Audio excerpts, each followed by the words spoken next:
As part of the $191 million settlement, the companies will return $50 million in cash to former students and cancel $141 million in student debt owed directly to the school. So that's not just student loans.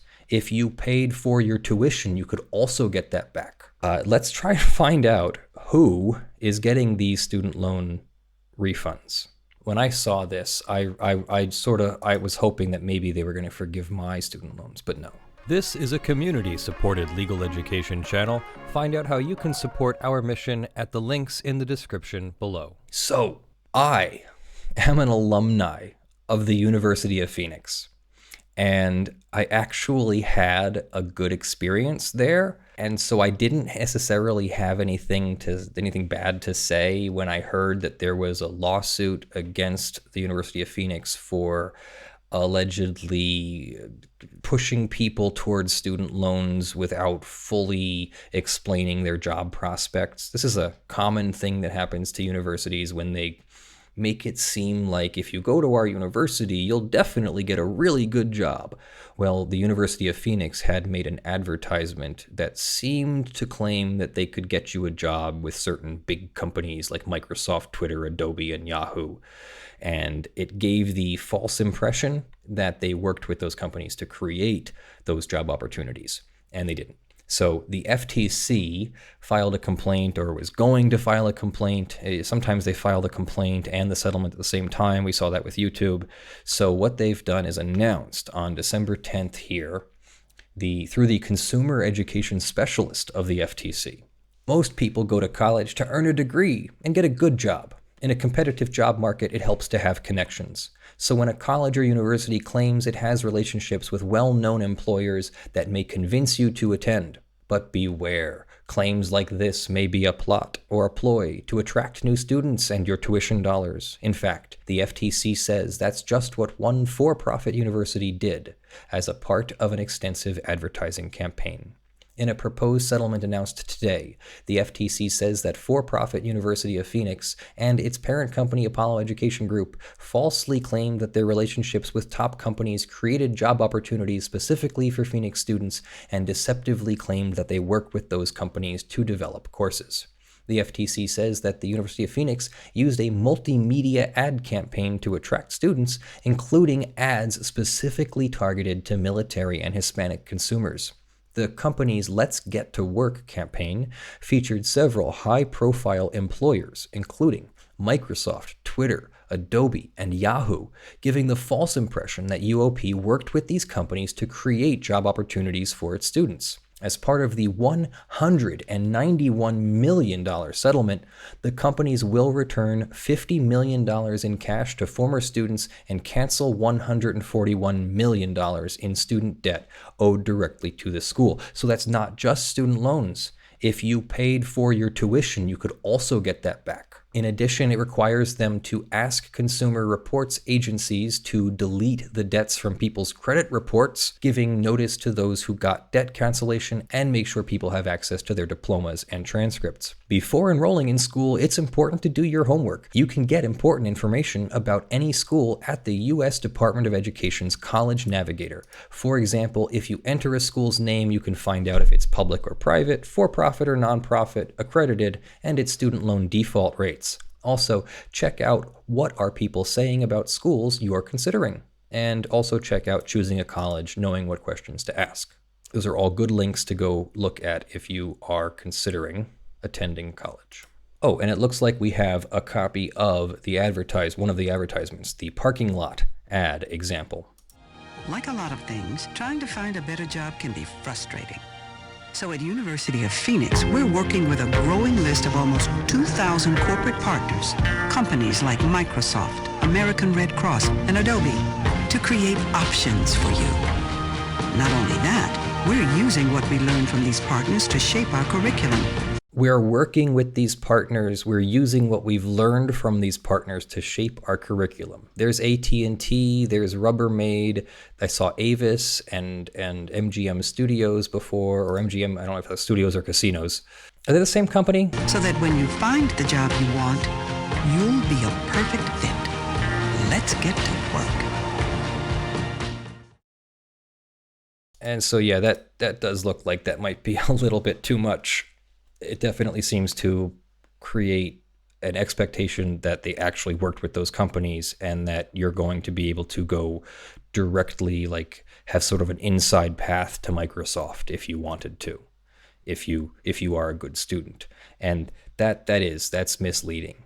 Stuff like that has caused a lot of people to go to college, including many people from my generation who maybe weren't coerced by a false advertisement, but more so by a false culture. I remember my parents, everybody's parents, all the teachers, everybody was like, oh, just go to school and you'll be fine. And there was basically no more to it. You must go to college. Well, that's really not good advice for everybody. And certainly, just go be a lawyer is something that I would tell people not to do either. Like, you should really research your career and figure out what you want to do. Otherwise, you're going to end up like me with a bunch of student loans and trying to figure out what to do with my life. I enjoy my job as a lawyer, and I'm still glad I did that and all, but I shouldn't have done it with the whole student loans thing like I did. I didn't realize that the university that I went to, as well as the job market in general, just wasn't going to be available like it was. When I went to school, it was pre-2007, 2008 market crash, and there was really, as far as I knew in my naivete, no reason to think that the world was going to change drastically in the next 10 years, and that the opportunities for lawyers would be changing tremendously, and that there would not be as much of an opportunity for me to pay back my student loans as early as necessary. You know how this works, right? There's interest, and if you don't pay the interest, it becomes part of the principal, and then there's interest on that. And so if you don't get started right away paying those back, they balloon real quick. And so I had to pay my student loans, or started having to pay my student loans right after the 2008 market crash. I graduated in 2011, so the market is still tremendously down after I graduate, and suddenly they want all their money back. So I didn't have any process. I didn't make any money as a lawyer for a very long time, because who hires a brand new lawyer fresh out of law school during an economic downturn? No. So yeah, I kind of feel for those people who got coerced or misled into university and student loans that weren't as guaranteed or weren't as connected to job opportunities as they were alleged. So let's try to find out who is getting these student loan refunds. I'm really trying hard to figure out who is getting these student loan refunds. So here it is. Here is the stipulated order for a permanent injunction and monetary judgment. This should be the document that finally tells us who in the world gets these student loan forgiveness and refunds. Covered consumer debt. You see how far we had to go? We had to go through like 5 documents to get to this. Covered consumer debt means debt owed to University of Phoenix by former students who first enrolled during the period starting October 1st, 2012 and ending December 31st, 2016. So if you were one of those people who enrolled first enrollment in the University of Phoenix between October 1st, 2012 and December 31st, 2016, congratulations, you should be receiving notice in the mail that you will have some portion or all of your debt refunded or forgiven. And they are also ordered from further making misrepresentations about their service and ability to get people jobs. So there you go. October 1st, 2012 through December 31st, 2016, those University of Phoenix students probably are getting refunds and their tuition and their student loans refunded. Good for them, I guess. That's pretty cool. I kind of wish I could get mine, but oh well. I was just a young, naive boy and got myself into a little bit of trouble that I now got to figure out how to get out. But we're doing okay. I'm not gonna suffer. So what do you think of that? Let us know in the comments below. Are you one of the affected? How do you feel? Have you received your notice? Have you received your forgiveness? I doubt yet, but let us know. Yeah, Mr. X8 is also wooed by marketing BS. Yeah. I think so many people were, honestly. I was wooed. I just didn't have the opportunity to go to college. Like, I wanted to. The advertisements looked great. I just Yeah. Well, you still have the opportunity as long as you don't have a drug conviction, which is kind of stupid to deny somebody college for a drug conviction. But as long as you don't have a drug conviction and as long as you don't have a bankruptcy, you are guaranteed to get federal student loans for college if you qualify for college. So the problem there is the guarantee means that some people just go to college, any college, and get any degree. No. Research a degree, research a job, research the requirements for the job, talk to someone who does the job and see if you want to do that job, and then figure out what the requirements are for that, and then work your way backwards to figure out if you should go to college at all, because there are lots of trades that are getting paid more than college graduates because there are lots of college graduates who don't want to do trades. For example, if Leonard was going to go back to school instead of becoming a lawyer, I'd probably finish my engineering degree. Well, if Leonard couldn't finish his engineering degree because he's no good at math and differential equations and linear algebra, I made it through 3 levels of engineering calculus, and I finally started getting B's in math. Thank you very much, Shailesh Nair, my Calc B teacher who made it possible for me to understand math at all. I don't know if it was poor teaching or poor attention. I definitely had some issues in childhood that caused me to have attention span problems. And then I was misdiagnosed with ADD and given methamphetamines in the form of Adderall and Ritalin. Jesus Christ, what are we doing to our children? But when I went to go to college, I wanted to be an engineer and then didn't make it through engineering school because of the math. So if I was going to do it all over again, I'd probably do something like becoming an elevator technician or something like that.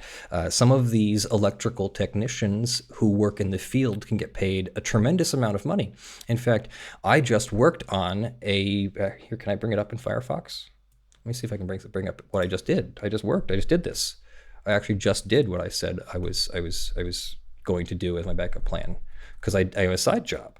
Like, it's not like a needed side job. It's more of like a cool side job. So it started out with me working on the telephone system, which there's a lot of work to be done. Most of the floors look better than that, but that one was particularly bad. And it moved to me working on the actual project that I was trying to get working on, which was the lights. So here I am in my OSHA safety harness, strapped it to the inside so I can step out onto that walkway and install the lights. You see the boxes back there. Here is me in my harness. Here's one of our lights. They're Blizzard, I think, Motive Sketch lighting. And so we have a waterproof box here and some armored cable and all that. And then we did this to the Americas Hotel at 6th and Hamilton. This is just going to be a test color. I don't know if they're going to be keeping pink on there. In fact, I think they moved over to a holiday pattern now. That was just a test thing that we were doing. Here is the hotel in all of its glory. It's with Christmas lights. I know I've said this like 10 times, but it looks so good. It does. I'm really pleased with it. It came out pretty much the way that I wanted to. I had wanted to design this myself, but no, this was more or less a design from my friend who I work for, and it works. It works. So we have some more things to do. We have to strap some of these wires and things to the building. I think I helped him do most of that, and then he's gonna finish it up over the winter holiday. Obviously, I can't help anymore because I'm here in Luxembourg. All right, well, that is our show. Thank you for joining me. I am Leonard French, your favorite copyright attorney. I appreciate you putting up with my set and trying to be quiet as my partner is sleeping in the room next door, so I hope I wasn't too quiet, and I certainly hope I wasn't too loud to sleep the slumbering Loch Ness Monster, as Brandon has recently described her. So thank you very much to all of our supporters. This channel would not be possible without your direct financial contributions on patreon.com/ljfrench and sponsors.com/law. Thank you to our December $50 plus supporters: Aspernari, John Steele, Gavin Barnard, Eevi, Kyle Mudrak, Michael Pearce, Spirit Bear, Jan Negrey, Daniel Perez, Snorre Wisotzky, Blackleaf, Joe Tyson, Benjamin Hitov, Stephen, Rumble in the Bunghole, and Cute Grills in your area. Thank you very much to all of our supporters. The $50 and $5 plus supporters will be scrolling on the screen in front of me, and you will all appear in the description of the videos. Thank you very much for joining me. Thank you very much for watching. Thank you for your support. I love you all. I'm Leonard French, your favorite copyright attorney. Have a good one. Bye.